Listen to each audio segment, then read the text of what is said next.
नमस्कार शेतकरी बंधू आणि भगिनींनो, साठवलेल्या धान्यावर, बियाण्यांवर वनस्पतीजन्य बिनविषारी कीटकनाशकांच्या वापराची संकल्पना समोर आली.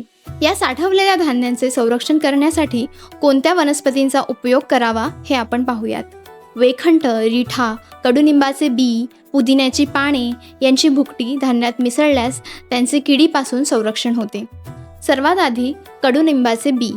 ताज्या निंबोळ्या पाण्यात टाकून त्या चांगल्या चोळाव्या, म्हणजे पिवळी साल आणि पांढरा गर निघून जातो.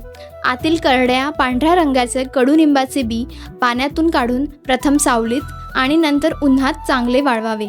वाळलेल्या बियांची ग्राइंडरमध्ये भुकटी तयार करावी. 100 किलो धान्यास 1 ते 2 किलो निंबोळी बियाण्यांची भुकटी मिसळावी. यामुळे गव्हामधील सोंडे, धान्य पोखरणारे भुंगे, कडधान्यातील भुंगे यांचे नियंत्रण करता येते. निंबोळी तेल सुद्धा वापरता येते. कडधान्याचे भुंग्यांपासून संरक्षण करण्यासाठी प्रति किलो धान्याला 2 ते 3 मिलीलिटर लिंबोळीचे तेल लावावे. धान्याला चांगल्या प्रकारे तेल चोळल्यानंतर धान्यावर चांगले आवरण बसते. याप्रमाणे पोत्यातील 50 किलो धान्याकरिता 150 मिली निंबोळीचे तेल लागते. वाळलेल्या वेखंडाच्या कंदाची भुकटी मिसळल्याने 8 महिने किडीपासून संरक्षण होते.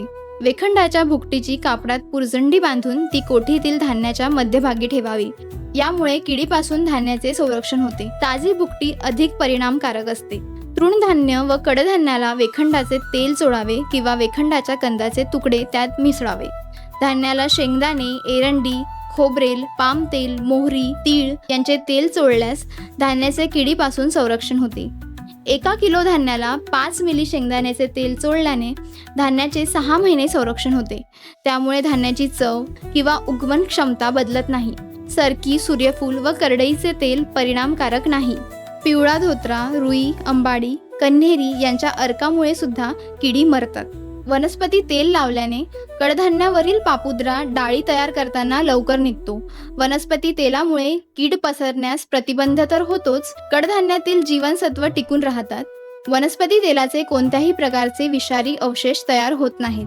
तर शेतकरी बंधूंनो, वनस्पतीजन्य कीटकनाशके औषधी गुणधर्म असल्याने माणसाच्या पोटात गेल्यास त्याचा लाभच होतो. धन्यवाद.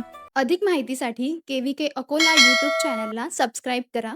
तसेच कृषी विज्ञान केंद्र अकोला येथे प्रत्यक्ष भेट देऊन तज्ज्ञांचे मार्गदर्शन घ्या.